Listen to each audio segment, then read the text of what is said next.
Assalamualaikum warahmatullahi wabarakatuh. Perkenalkan, nama saya Dela, NIM 2311118, akan menjawab pertanyaan, yaitu 2 pertanyaan. Terima kasih kepada dosen pengampu, yaitu Ibu Utin Mutia, pada mata kuliah pengembangan kurikulum PAI.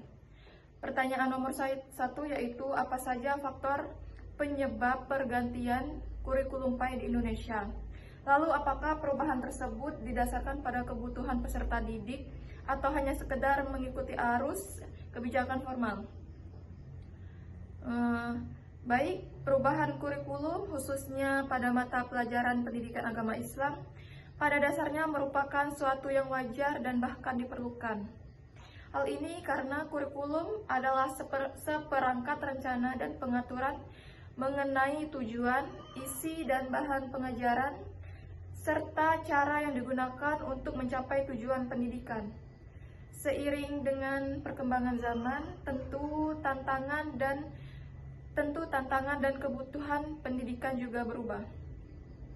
Lalu ada beberapa faktor penyebab pergantian kurikulum PAI di Indonesia. Yang pertama ada perkembangan zaman dan ilmu pengetahuan.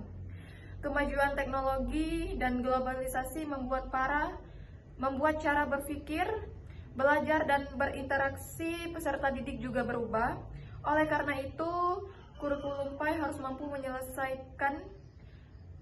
menyesuaikan diri agar nilai-nilai Islam tetap relevan dengan kehidupan modern. Yang kedua ada kebutuhan peserta didik. Setiap generasi memiliki karakteristik belajar yang berbeda. Kurikulum yang efektif harus menyesuaikan dengan kebutuhan belajar, potensi, serta perkembangan psikologis peserta didik. Misalnya, anak zaman sekarang lebih responsif terhadap pembelajaran kontekstual dan berbasis pengalaman daripada sekedar hafalan. Yang ketiga ada perubahan kebijakan pemerintah.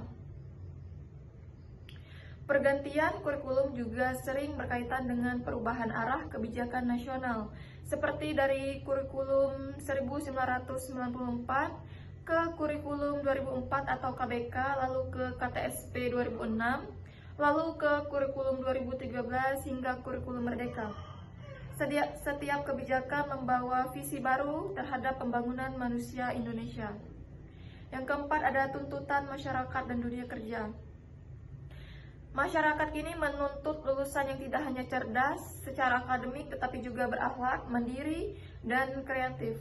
Oleh karena itu, kurikulum PAI perlu berperan dalam membentuk karakter dan moral peserta didik sesuai nilai-nilai Islam. Yang terakhir ada perkembangan sosial, budaya, dan moral bangsa.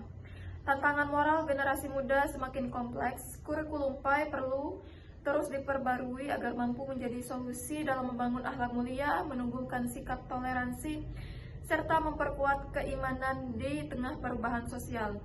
Jadi menurut saya perubahan kurikulum bukan semata-mata karena arus kebijakan formal, tetapi juga merupakan tuntutan dari kebutuhan peserta didik dan masyarakat. Kebijakan hanya menjadi payung hukum, sementara kebutuhan nyata di lapangan adalah alasan utama kenapa kurikulum harus selalu diperbaharui.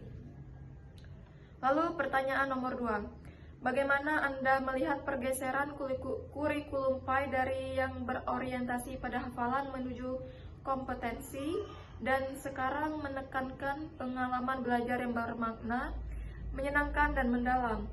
Lalu apa dampaknya bagi Anda sebagai calon guru PAI? Saya melihat bahwa pergeseran kurikulum PAI ini merupakan langkah maju dalam dunia pendidikan Islam di Indonesia. Yang dahulu pembelajaran PAI lebih menekankan pada aspek kognitif dan hafalan, seperti menghafal ayat-ayat, hadis, dan definisi. Hal ini memang penting, tetapi terkadang membuat pembelajaran terasa kaku dan kurang menyentuh aspek spiritual serta perilaku nyata siswa. Siswa itu agak lesu kalau berbasis seperti kayak menghafal.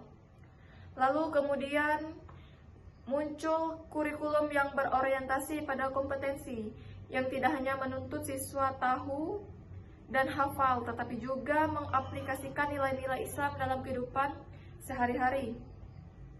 Lalu pergeseran ini menuntut guru untuk lebih kreatif, kontekstual dalam mengajar. Dan pada saat ini kita memasuki era pendekatan pembelajaran bermakna dan menyenangkan, seperti yang ditekankan pada kurikulum Merdeka, yang artinya peserta didik diajak untuk mengalami langsung proses pembelajaran, bukan sekedar hanya menerima materi.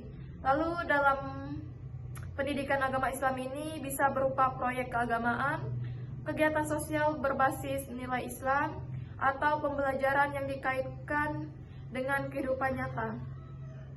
Lalu menurut saya pergeseran ini sangat berdampak positif bagi calon guru PAI seperti saya.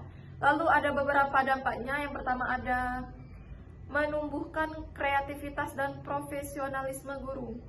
Sebagai calon guru PAI, saya dituntut untuk tidak hanya menyampaikan materi, tetapi juga menciptakan suasana belajar yang interaktif, inspiratif, dan menyenangkan. Dan ini sangat menantang saya untuk terus belajar dan berinovasi dalam metode mengajar. Yang kedua ada meningkatkan relevansi pendidikan agama Islam dengan kehidupan peserta didik.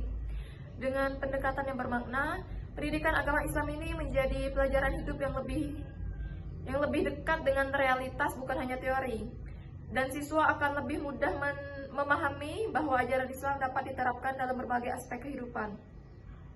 Yang ketiga ada membangun karakter guru yang reflektif dan berempati.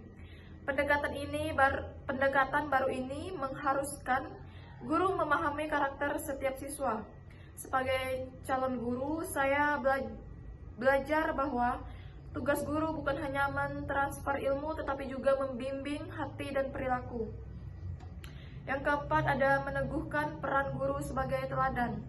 Ketika pendidikan agama Islam menekankan pengalaman dan keteladanan, maka guru PAI harus menjadi contoh nyata dan akhlak, kedisiplinan, dan ketulusan. Dan ini menjadi motivasi saya untuk selalu memperbaiki diri dan menjadi pribadi yang pantas diteladani. Jadi pergeseran ini membuat saya semakin yakin bahwa menjadi guru PAI bukan sekadar profesi, tetapi juga misi dakwah dan pembentukan karakter bangsa. Guru PAI masa kini harus mampu menghadirkan nilai-nilai Islam dengan cara kontekstual, humanis, dan menggugah semangat belajar siswa.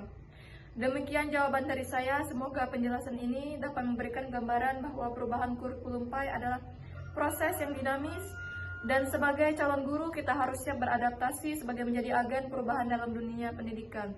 Saya akhiri, wabillahi taufiq wal hidayah. Wassalamualaikum warahmatullahi wabarakatuh.